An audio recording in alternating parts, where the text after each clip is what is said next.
minutes. Today I'd like to use this opportunity to remember Maria McShane, who passed away last month. Last year I had the honour of meeting Maria in her home in County Armagh. Although she was in her sickbed at the time, she was in good spirits, and it was easy to see why Maria had earned the love of all those who knew her. The best way to describe Maria McShane was that she was a typical rural Irish mammy. She was witty, endearing and committed to her family. But hers was not to be the life of a typical Irish mammy, because by an accident of birth she happened to live in County Armagh rather than County Monaghan or Louth, for example. Despite, though, growing up and living in the northern state, a state that denied her her basic rights as a citizen, Maria stayed away from politics. She just got on with her life. She worked hard. She found love when she met Matt McShane. They got married and they planned for a normal, quiet, happy life.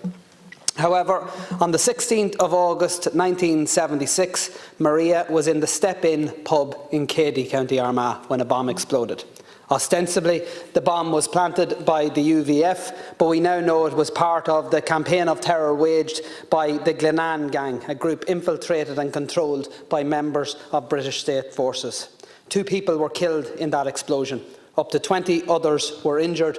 Maria McShane was one of them. She lost an eye in the bombing. But her greatest concern at that time was for her unborn child. Miraculously, that child survived, and Gavin McShane became his mother's pride and joy. Gavin grew into his teenage years, and by all accounts he was just a lovely young fella. He was good crack, he was mad into his hurling and simply enjoyed life. In the cruelest imaginable twist of fate, Gavin was killed by the same forces that had attempted to kill his mother while he was still in her womb. On the 18th of May 1984, Gavin McShane was with his friend Shane McArdle in a taxi depot in Armagh playing a computer game when an unmasked gunman, a suspected British state agent, entered the depot, opened fire and killed both boys. The lives of their loved ones changed forever. For Maria, alongside dealing with the unbearable lifelong grief that comes to every parent who has lost a child in such circumstances, it also marked the beginning of a decades-long campaign that continued up until the moment she exhaled her last breath. Like so many other families that were victims of British collusion in Ireland, the McShanes encountered blockages and barriers every step of the road, and those blockages and barriers are still in place.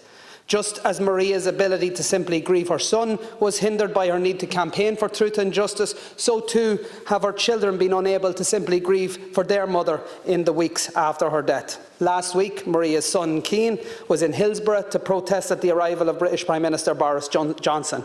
Yesterday, her daughter Alana was in London on a Relatives for Justice delegation to Downing Street to protest at the British government's despicable attempts to make official what has always been their unofficial policy, that their forces and agents should be permitted to murder Irish citizens with impunity. Maria, sadly, is no longer with us, but her persistent determination in the pursuit of truth and justice has clearly been passed on to another generation. The Taoiseach last July agreed that he would meet with the family of Gavin McShane to discuss how the Irish government can assist their campaign.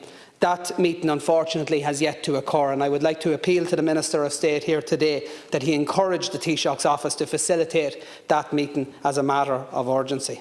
Caherlock, I want to use this opportunity to convey my sincere sympathies to Maria's husband Matt, to Cian and to Alana and their families on the loss of a great Irish mammy. Oireachtas, go raibh a hanam Yilish.